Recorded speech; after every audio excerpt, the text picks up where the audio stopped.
Welcome to Cybersecurity Heroes, an IRONSCALES podcast about you, the heroes of cybersecurity.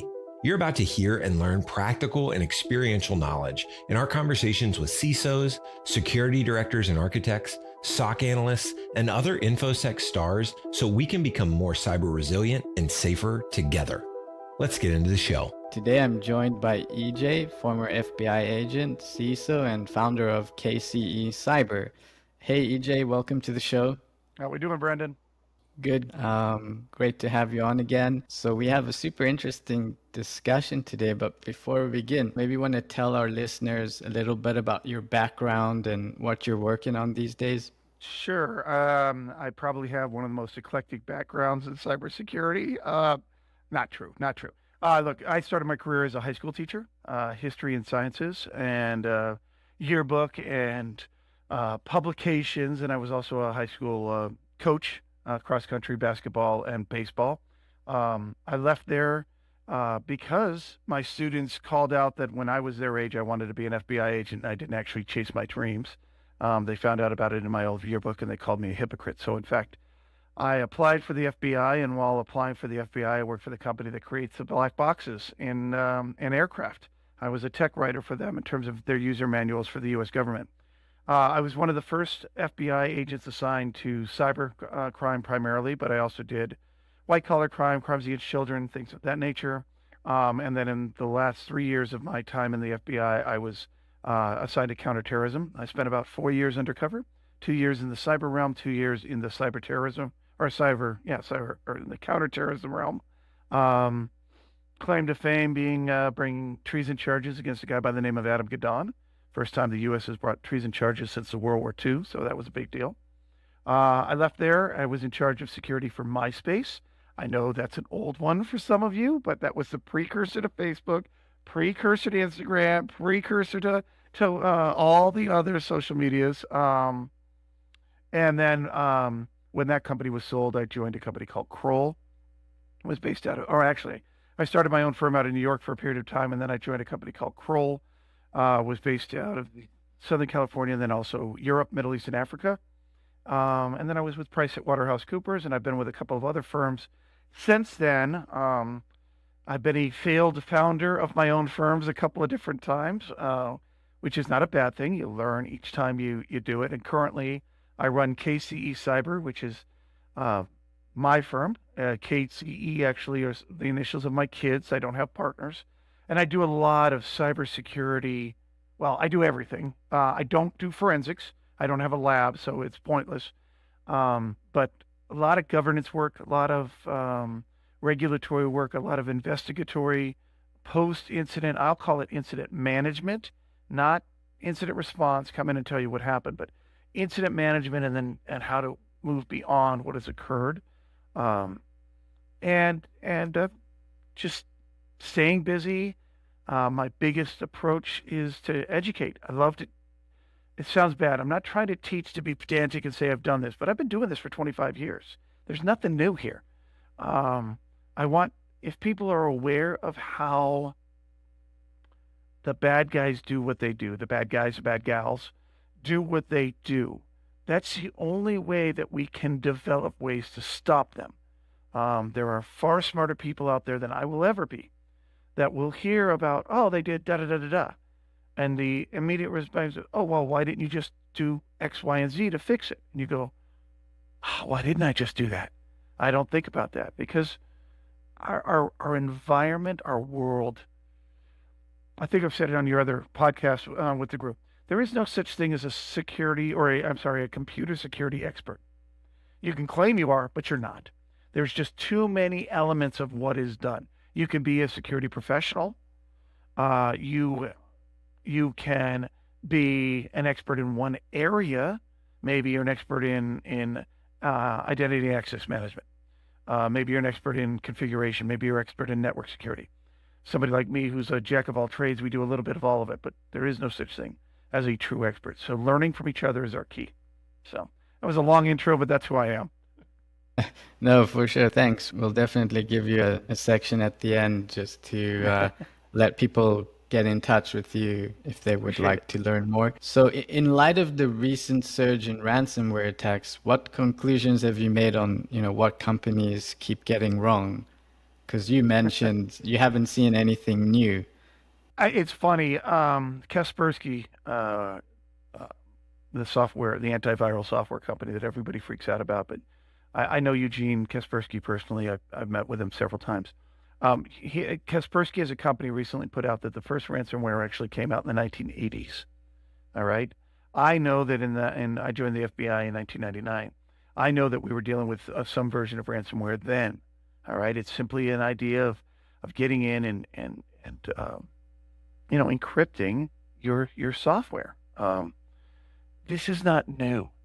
And that's what people are getting wrong. The companies are acting as if, oh my God, I didn't know this could happen. Oh my God, oh my God. Baloney. All right? We've been talking about this all the way through. We've been telling you what to do all the way through.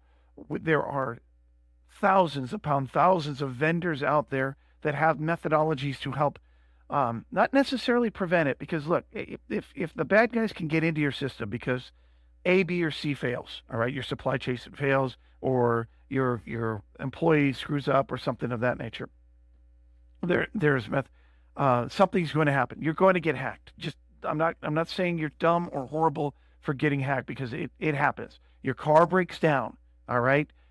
Your window gets broken on your house. Your lawn dies. No matter what you do to do it exactly right, something is always going to happen. That's life, okay? But you have to be prepared for these types of things, all right? Your car breaks down, you have AAA to call up, or you have a spare car, or you take your kid's car, or your wife's car, or your spouse's car, or whatever it may be. Your lawn dies, you go to Home Depot and you buy another piece of sod, and you place the section that you have to dig out. Yes, there's a period of work. We haven't been dealing in this space. Oh, I have backups, but I've never tested them, so it could take me 6 years to bring this stuff back up. Oh, I've never really shut that server down. I have no idea. That's what we are doing wrong. We are not actually making sure that our fix works. And don't tell me you can't do it. If you have to, you set up a dummy environment next door, a sandbox environment, and you run from your backups to that environment and see whether or not it works. I think that's the biggest thing. We have a lot of companies out there that their management does not pay attention to this, because this is not a tech issue. This is a business issue. All right? If your business were shut down, basically, if somebody were to turn off all of your computers today, which is ultimately what ransomware is doing, how are you going to stay in business? That's a business issue. That has nothing to do. It would be the same thing as if you're a car manufacturer. I'm sorry, you're a rental car company, and all of a sudden there's no gas available. Oh wait, that just happened. Colonial. But my point being is that, how do you stay in business? Or all of a sudden your vendor can't provide you any food anymore. I mean, I've literally been at like a Starbucks, and I don't drink coffee, but they're picking it up for my wife or whatever. And the guy is running out to the grocery store next door because they ran out of milk. They have a solution of how to fix X, Y, or Z. And businesses simply don't do this. And it's not because they haven't been told. It's because they haven't listened. I've said on social media that somebody asked the question of, do you pay or don't you pay? And if you do pay, are you just enabling? You're the CEO of the company and you make this decision. And my first response is, number one, if you're the CEO of the company, it's not your call. It's the board's call, because they're ultimately the owner. If it's a private company or a public company, if it's a private company, it's the owner's call. Okay. And number two, the day you make that payment is the day you resign your position as a CEO. And the reason for that is because if you've been a long-term, I'm not talking about a short-term guy that's been there or gal that's been there 6-8 months. I'm talking about somebody who's been there multiple years. If you let your company suffer this, if you did not ask this question, that's on you. That's not on your IT director. That's not on your head of security. That's not on your CISO. That's on you. because this is a business risk that you didn't run. You wrote something else, I think it was a couple of weeks ago. In light of the recent ransomware attacks, I want to remind management that incident response and investigations are not the same as remediation and repair. Yeah, because look, incident response is an investigation. What happened? How did they do it? Okay? That's what the people whose job that are being hired to do forensics. Now, I'm not disparaging anybody with regards to this, but their job is to understand how the bad guys did X, Y, or Z. All right? The threat intelligence people, how are the bad guys doing X, Y, or Z? Okay? Most of these individuals are not practitioners. And what I mean by that is their job is not to fix the system. Their job is not IT or network security support. They can tell you, oh, DarkSide utilized a phishing scheme to attack, to gain credentials. And once they gained credentials, they were able to move laterally across your network from computer to computer to understand what was going on. And they were able to then inject more software into the system and eventually take over and create and put malware in. By the way, that's exactly how it happens, folks. All right, they come in through a small little hole. They look at the whole of the network. They do some recon to figure out how big is the company, what is the password files, what are the financial files, how do I charge them? Can I steal anything back? They use things like Cobalt Strike and other pieces of software, Meterpreter, which is part of Metasploit, all these other ones, right? And then they launch their ultimate version, which is to go ahead and encrypt the data and get their payment. But during that time, they're also seeing if they can sell your other data. That's the standard practice. That's the SOP, all right? It's slightly different in each computer network because they have to understand how it's been configured. Brandon, you'll configure it one way. I configure it another way. My brother-in-law configures it another way. We all do it slightly different. To go back to that point, the incident responders are going to look at this and say, okay, how did they do it? How did they move? What do they use? What do the forensics say? They are not going to tell you how to fix it other than to say, you need to fix this. You need phishing. You need a segmented network. You need to change your backup systems. You need to change your password policy. They're not doing that work for you. They are, it's not their job. Okay? So they're going to give you a wonderful report about all the bad things that happened. And then it's up to you or some other group to come in and try to figure out how to fix those things and how to come up with those solutions. That's what I'm trying to get at. When I love to see, we are cooperating with the FBI, we are cooperating with law enforcement. That's fantastic. It is what you need to do, okay? But know this. The FBI has 5 years after the last overt attack to finish their case. So, Brandon, you get hit today, right? The bad guys that hit you, or let's call them DarkSide. Okay, DarkSide hits you today because they've been in the news. You report it in. They don't have to finish that case. They can work it all the way through. But if DarkSide hits somebody tomorrow, somebody in a year from now, somebody in a year from now, that last one, 2 years from now, they still have 5 years after that. And I'm not saying law enforcement is doing it that way. I'm saying that their investigation is to identify the bad guys as general and try to put somebody in jail. Their investigation is not to try to tell you, company A, B, or C, how to fix your problem. And honestly, you really don't want them. Do you want the government telling you how to fix or run your computer system? I mean, we have, and I'm going to spin out of this incident response and into the remediation. We have an executive order from Biden recently that said if you're going to work with the U.S. government or you're a vendor to the U.S. government, you as a supply chain provider have to have X, Y, or Z in terms of security. You have to have these pieces in place. It applies to anybody who wants to do business with the government. So now you're running your company IRONSCALES or KCE or whoever, you are getting a contractual requirement from your client that tells you this is exactly what you must do. Okay? Now you build it according to them. And then everybody's the same. So now you don't have anything different or unique or whatever.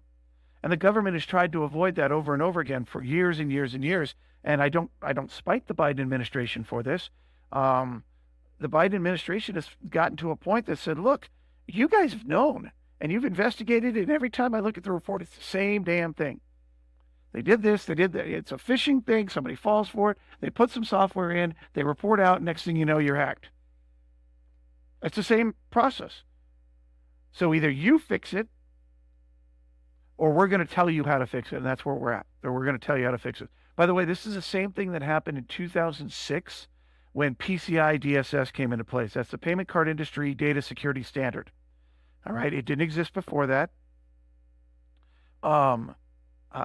Identity theft, credit card theft was on the rise. It was huge. I was working it. I had one of a few of the first major cases with regards to it. Several other agencies working as well.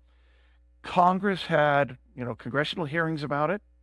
And Congress said to the payment card industry, that's Visa, MasterCard, American Express, Discover Card, any payment card industry, and said, look, you find a way to solve this issue or we're going to do it. We're going to tell you exactly how it has to be done. Now I'm paraphrasing.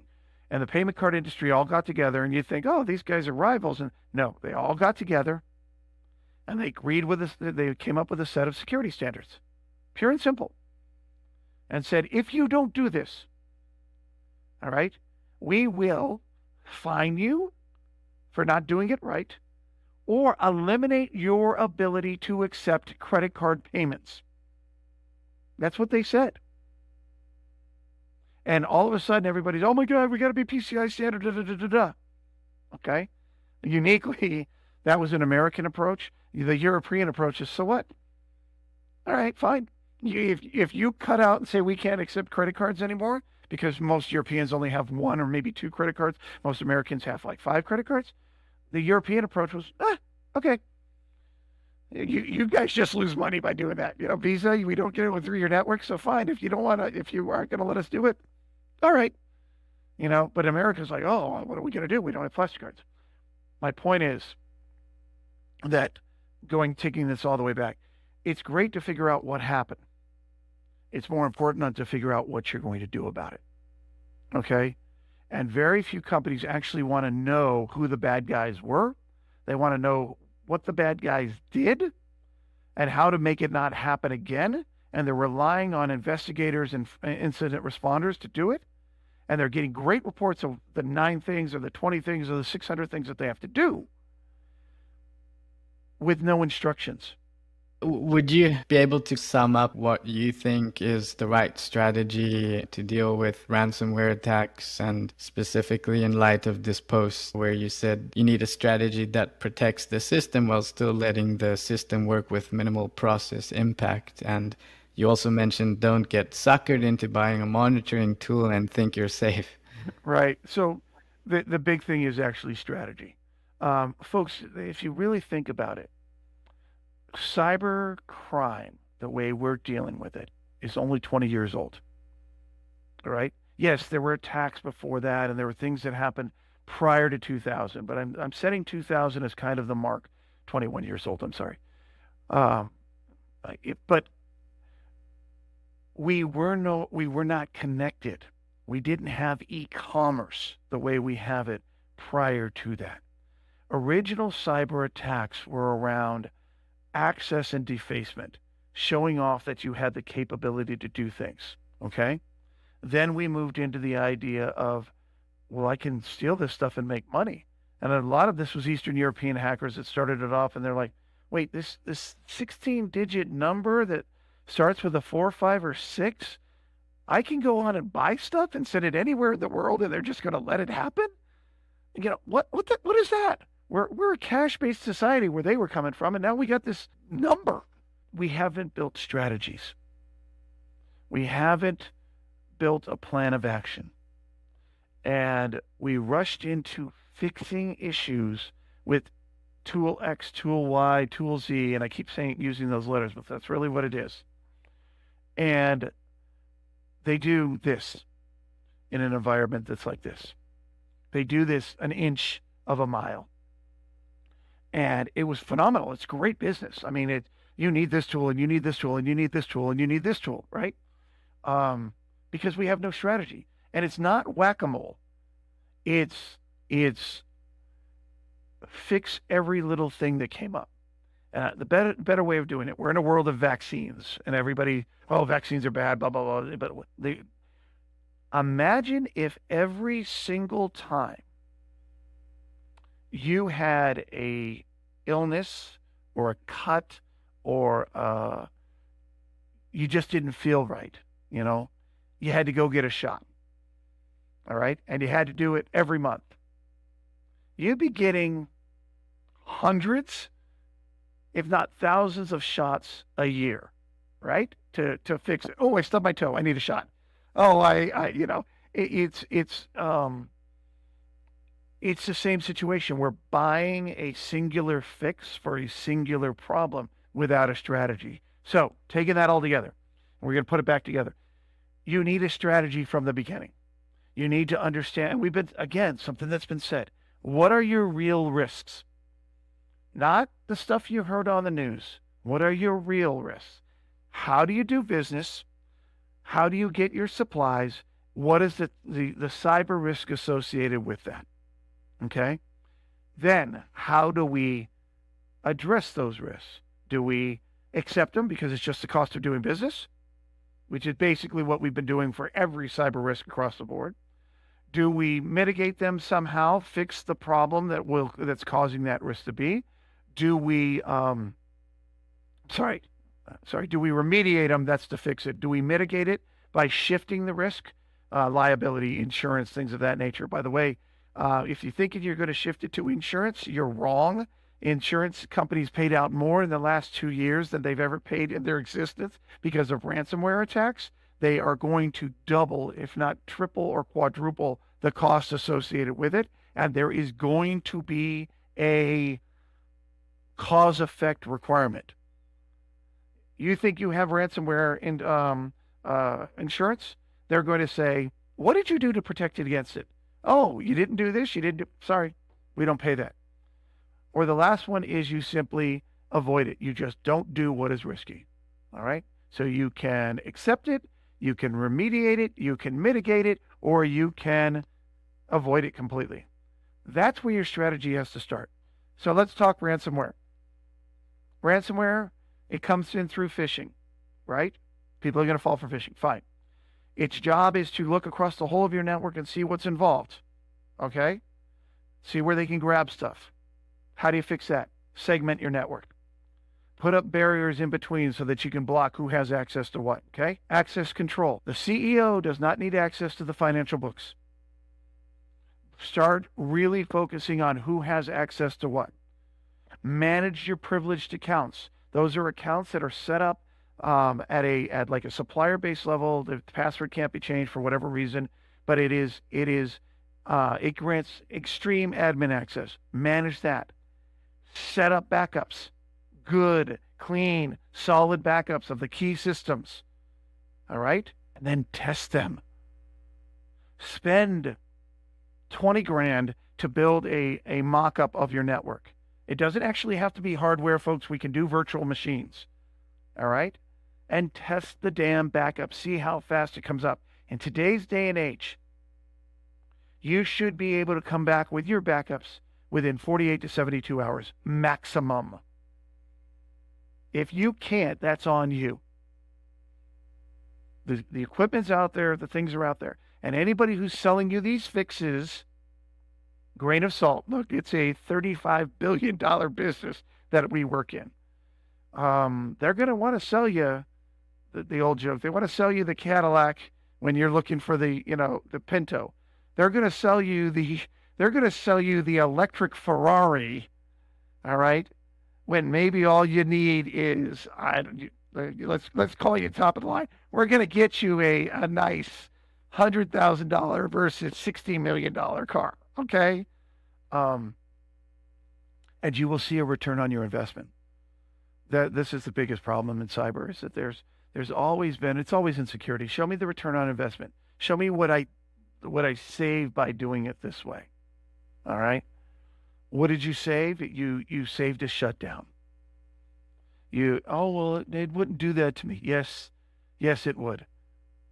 All right. And if we're circling back to 2010, 2012, where companies were offering tabletop exercises, and you had to decide how this was going to be done. It was a great training mechanism and so on. And all the CEOs and all the groups out there are like, oh, no, I know what I'm doing, blah, blah, blah, blah, blah. I'll share one last thing about, I'll make this a real world environment.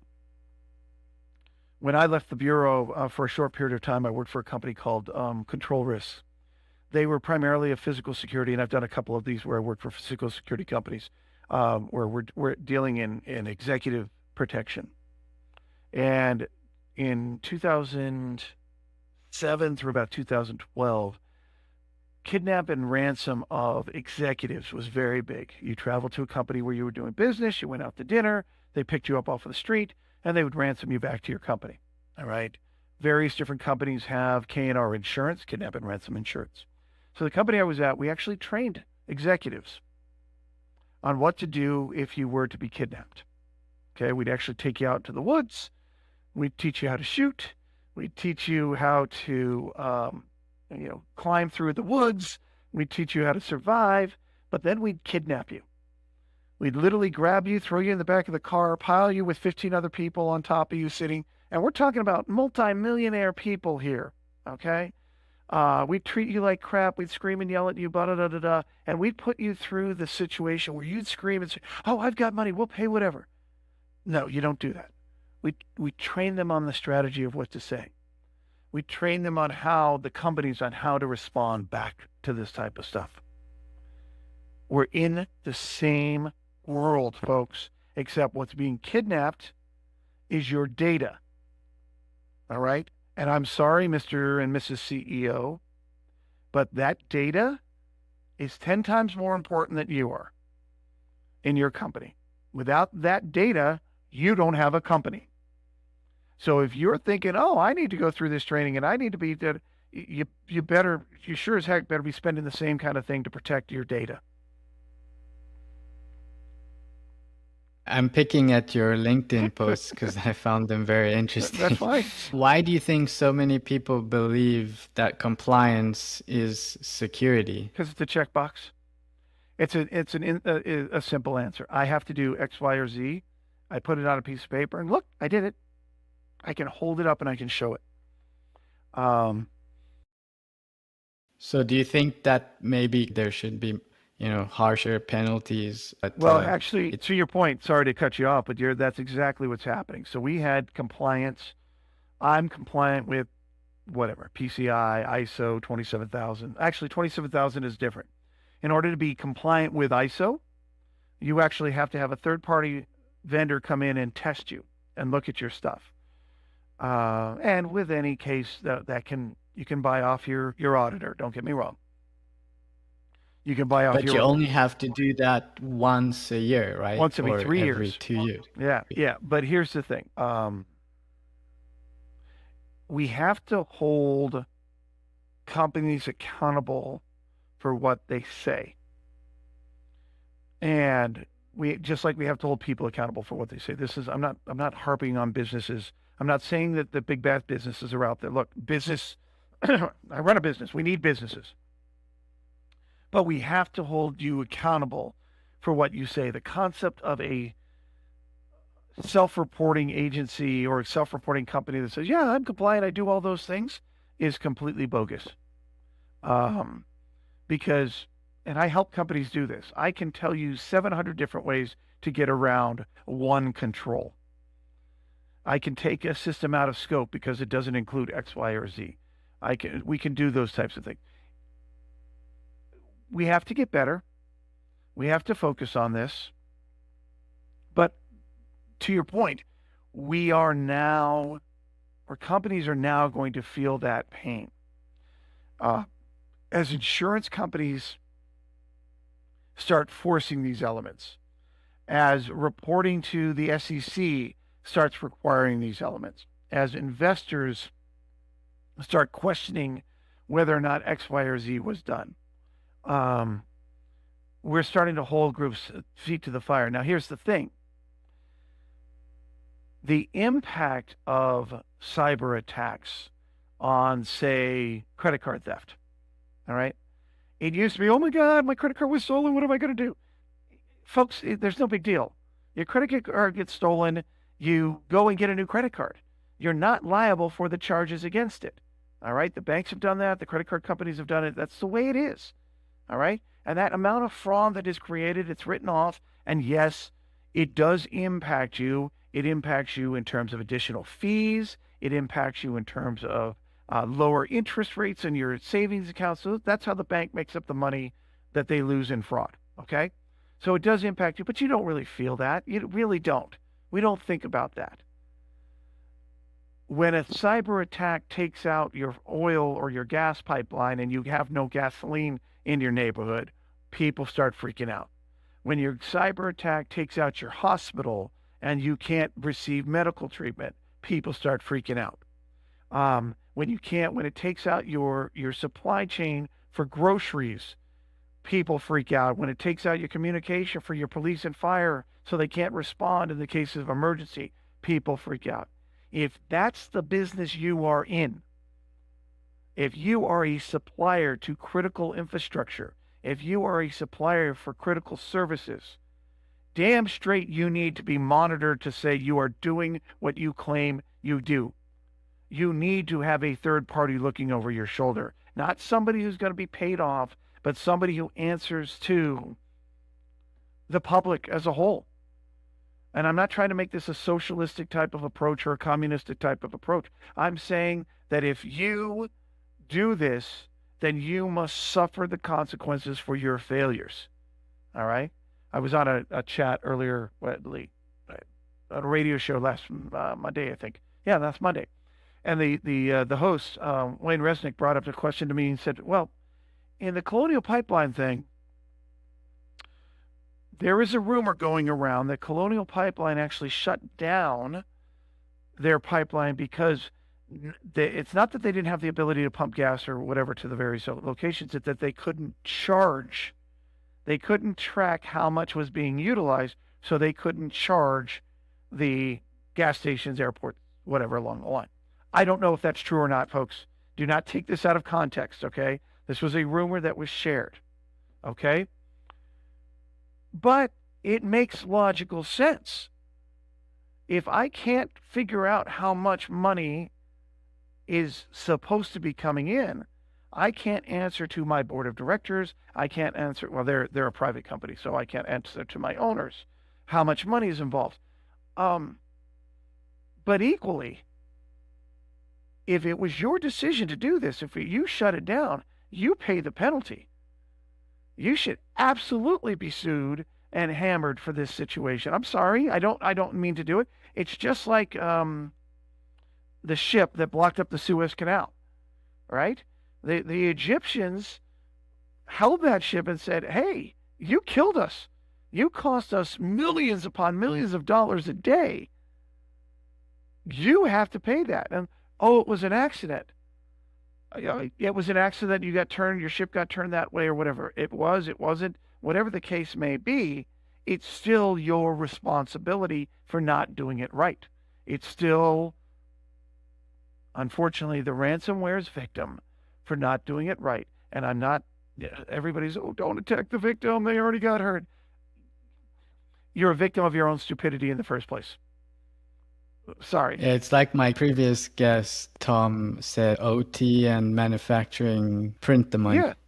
Yeah. If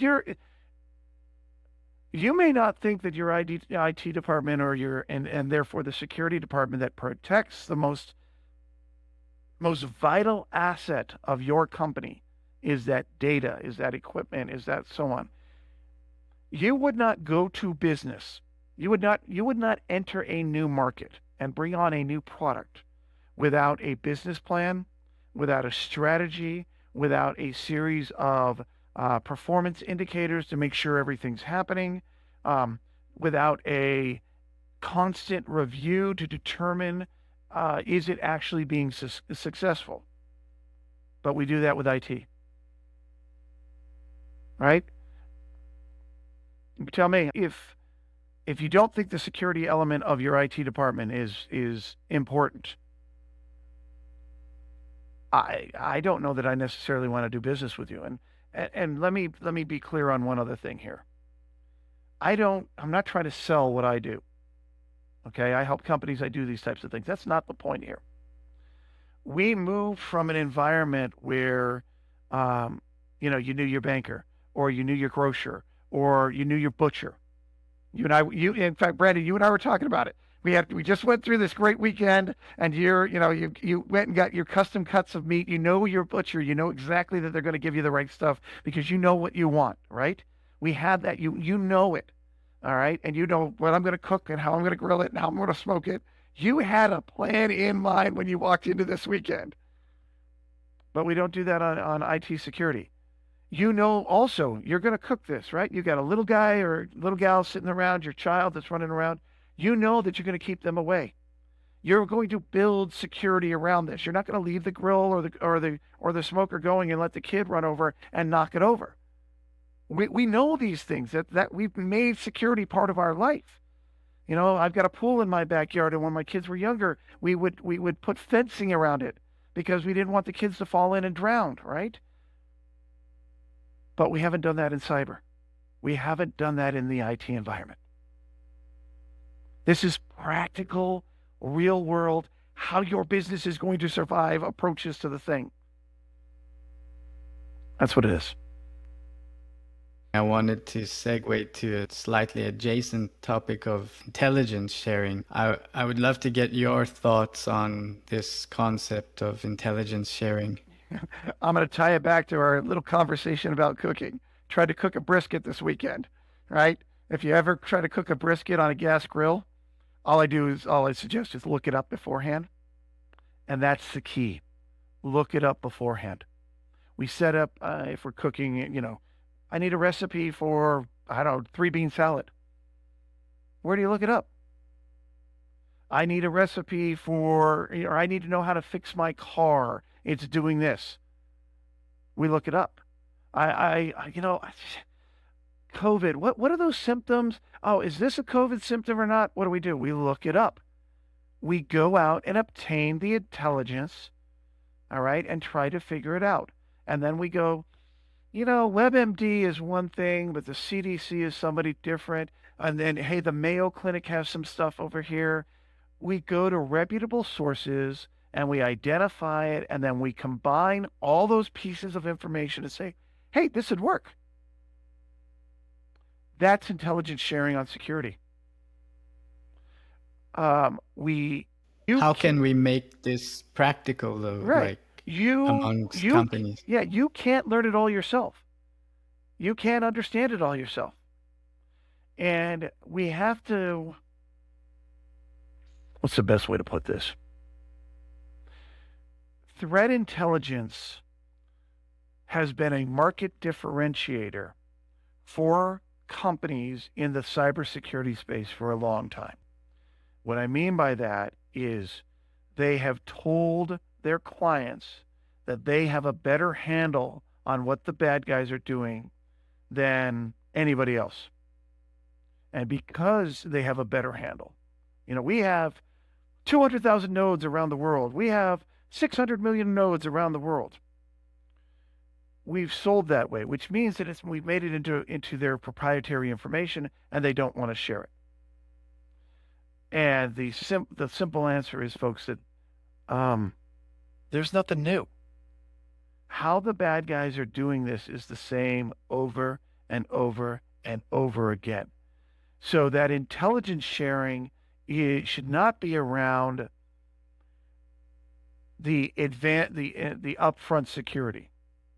It should be around how do you apply what the bad guys are doing, knowledge of what the bad guys, bad gals are doing, to your specially configured system, because your network is different than anybody else's network. Sorry, I got a thing in my throat there. Your network, the way you ran it, is going to be different than anybody else. That's intelligence sharing. I can tell you the dark side is doing this. IRONSCALES can tell you the dark side's doing this. Cisco can tell you. Fortinet can tell you. Palo Alto can tell you. All of them can tell you the same dang thing, if you're willing to listen. How you apply it is your market differentiator. How you implement it into your system. So we need to stop focusing on threat intelligence as a commodity that you buy.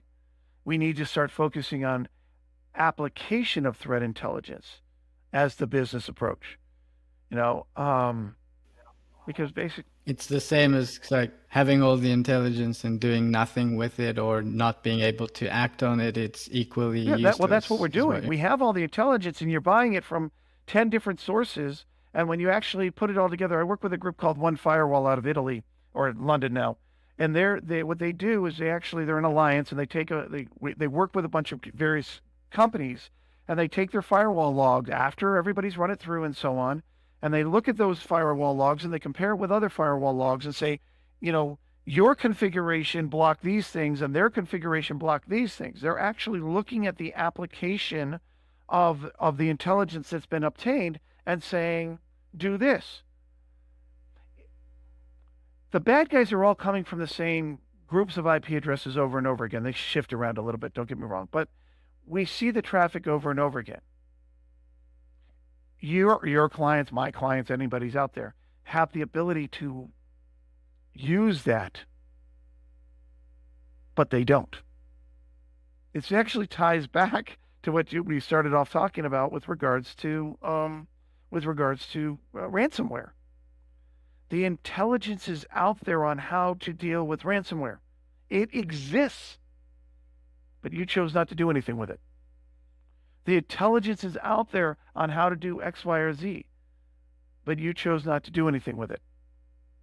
So to your point, threat intelligence, threat sharing, there was a long time, and the reason it was a market, there was a long time where the government didn't want to tell people about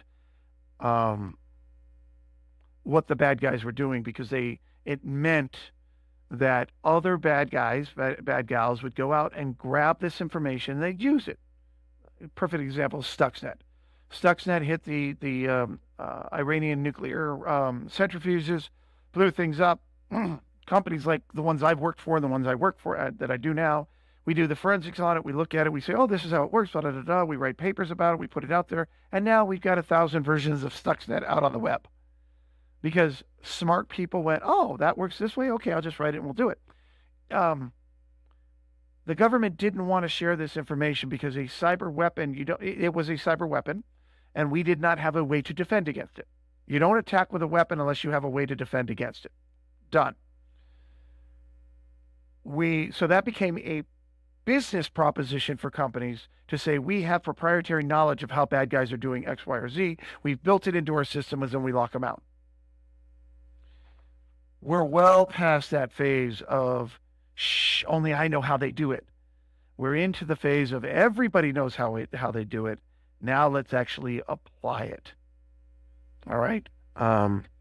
You guys are a self-learning email, filtering security platform because it learns upon itself. You use AI or machine learning or whatever you want to call it because you are now applying it. You're applying all the intelligence that's out there into this system. We need to stop hiding away what the bad gals and bad guys and everybody out there are doing. We need to shine a light upon it so that smart people can come up with a way to fix it. And yes, there will be smart people who will use it as a way to abuse you. But on the same note, there'll be smart people that will use it on the way. I'll end this little segment on this. Sometime in history,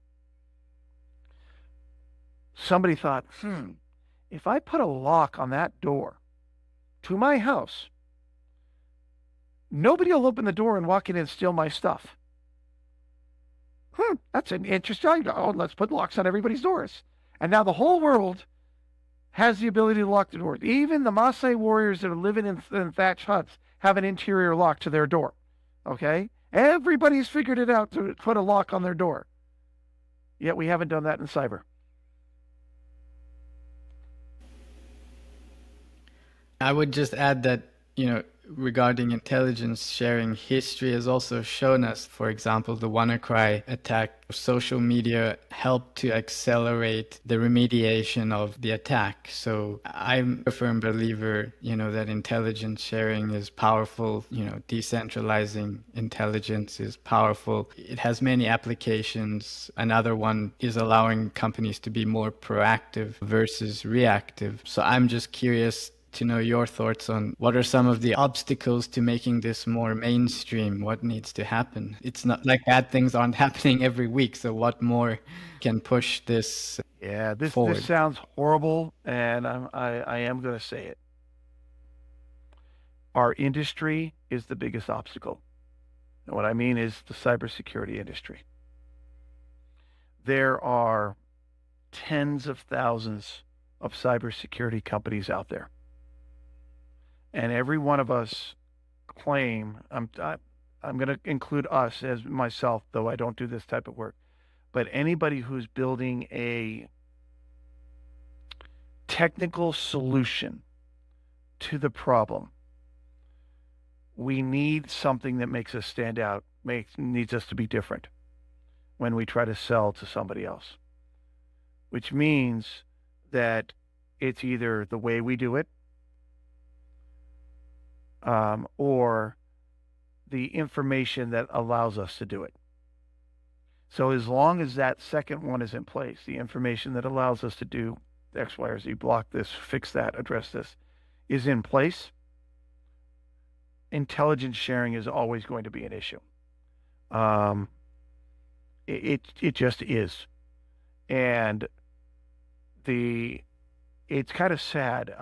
When I was with MySpace was owned by Fox Interactive Media, which is 20th Century Fox, which I guess currently is a large portion of it, I guess, is owned by Disney. But I would go on I'm out in Los Angeles. We would have a monthly meeting with the heads of security at all the major studios. So you've got Warner Brothers, you've got Fox, you've got Disney before this was when they were separate. You have all of the various different movie making groups in the area, TV show making groups in the area. And the physical security groups would get together and sit down and they'd compare notes. They would compare notes because the talent, the actors, actresses, well, I guess they're all actors now, sorry to the actors, the musicians, the various different groups would work at the different studios. They're not like locked into one studio. So if you had a bad guy, a stalker, who would travel around and chase individuals, it's likely that they would show up at all these studios. They shared threat intelligence on a monthly basis.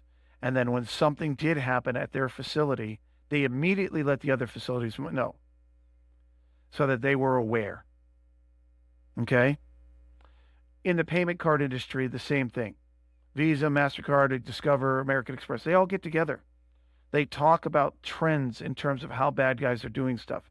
They talk about trends in terms of how attackers are doing various different pieces. All right?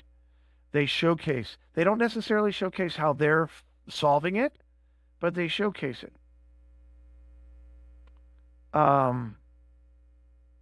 We are afraid, companies are afraid to showcase their attacks. They're afraid to identify what has happened to them because it either makes them look weak, they think it'll hurt them reputationally, they think that it will hurt them credit-wise. They don't want to open up about these types of things. And that because they won't do that, that's your intelligence sharing threat. And we, in our industry, meaning the cybersecurity, perpetuate that. We tell them, oh, don't talk about that because it's going to hurt you. I told you I do incident management. I am an advocate for as soon as you get hit, you tell the world. All right? Hey, we got hit by this. These idiots from da-da-da-da-da did this to us. We are doing everything we can to put this back back around. We're going to fix it. We're going to do this. We're going to make this whole. We're going to take it on the chin because you know what? After we get hit, after we get through this, we are going to be stronger and better than anybody else. I know this is a horrible concept, but after a train accident, after a car accident, after a plane accident, all right? Flying is safer. Driving is safer. Riding on a train is safer because we crank up our security awareness. We crank up our safety awareness and go, are you sure? There's no pilot who gets in a plane and goes, yeah, I didn't really do a security check. I trust them. They walk around the outside. They test everything. They make everything. And if something's weird, and when one of their brethren go down in a crash, they're all made aware of it. They all pay attention. We need to shift the dynamic. And if you don't believe me, hold on real quick. If you don't believe me on the shifting the dynamic about being open with what happened, ask any group of people about a recent breach, right? We'll leave Colonial out because of the gas situation. But if you ask them about a credit card breach or da-da-da-da-da, ask them how many are really actually scared. Not scared because you heard about it on the news, but actually concerned about it. We suffer from a thing right now called breach fatigue. Breach fatigue is every day in the news somebody gets hacked. So what? And not only are we saying it so what as consumers, but management is saying so what until a Colonial happens or there's a couple of financial institutions that have been hacked recently until that happens. So I cut you off. What were you going to say, Brendon? Excuse me. No, I was saying this is just my observation, but perhaps we don't need to go from 0 to 100 on threat intelligence sharing. Perhaps it can start on the technological level, from just binary, don't share anything sensitive, just share your binary threat intelligence. And, of course it should be actionable. But it goes back to that. Yeah, but that goes back to the idea. Your business either has one or two things. It's either the way you do it or the information that allows you to do it. So if you're going to give away the information on how you do it, then all you have left is the way you do it. So if you're sharing the technical fixes on how you do it, then you basically given up the business. If you're in that piece, if you're on the education side, if you're in the incident response side, if you're in the incident management side or the governance side, that doesn't hurt you as bad. But if you are a technical solution group, it's tough. And I'm not saying take that away. Before we even really get to information sharing, we have to get companies, their management, their boards to understand just the information they have. And I'm going to take a shot at the millions of, quote, cybersecurity experts that I see online every day. You reference my LinkedIn profile. I think daily I get somebody who tries to connect with me that's a, quote, cybersecurity expert. All right. I'm not a cybersecurity expert. I've been doing this 25 years. All right. And I mean literally on the cybersecurity side of stuff. Okay. And yes, it was mixed in with all the other stuff that I did. I got my first computer when I was 12. All right. That's almost 40 years ago, folks. I was coding and learning how to hack on dial-up modems that went literally you took the phone and you stuck it on. If you don't believe me, check out War Games, the old movie. I did that. All right. It wasn't even illegal when I started playing around with this stuff. Now I can't do it anymore. I don't have those skills anymore. But I learned that early on. Okay. So I know this, and I'm not an expert. Stop lying to your management. Stop lying to your board. Stop telling them that you have a full grasp on this. When you were hired as a CISO, when you were hired as a director of information security, when you were hired in that position, at no point in time did you agree to say that you know everything. All right? You know what you know. And what you don't know, you need to admit it because you're giving a false sense of security. And senior management, do not expect your people to know absolutely everything.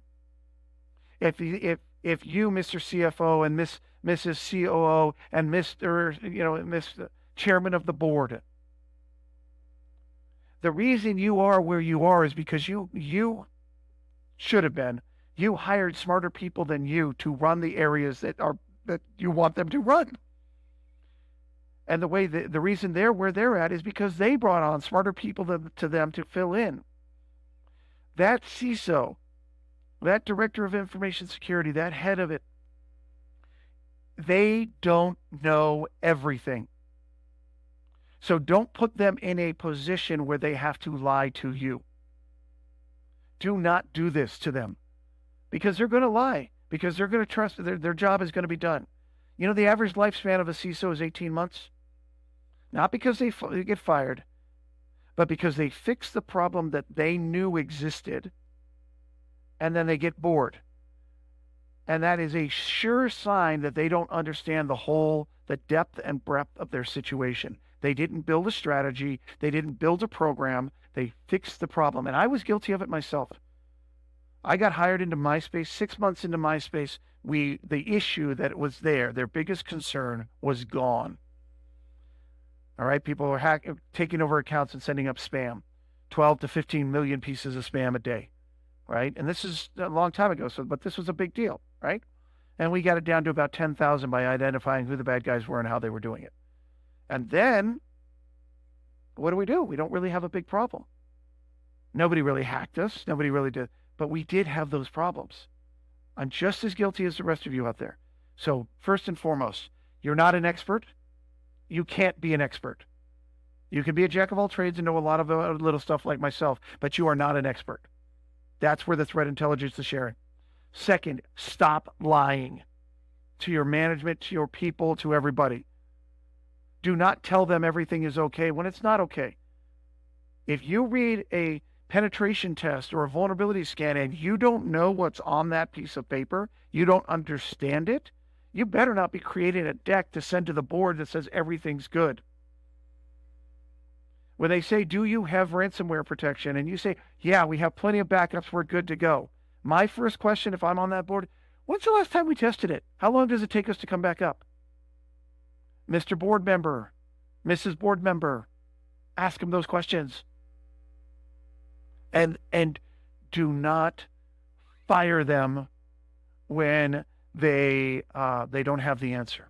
Do not fire them when this fails, because 99% of the time, the reason it failed, the reason these things came apart is because you did not support it or did not truly understand it. All right? Now, if they're complete incompetent, get rid of them. But anyway, sorry. We get so wrapped up in being so smart and knowing all the answers all the time, and we don't. It's okay to be wrong. It's okay to fail. Failure equals success in the future. Take the little failures now so there's not a big failure later. Sorry, that's me on my soapbox. I apologize. I think it was a great way to wrap up the conversation. I couldn't have said it better. So Thank you. Thank you so much, EJ. It's been a great conversation. Really appreciate you taking the time to come on to the show.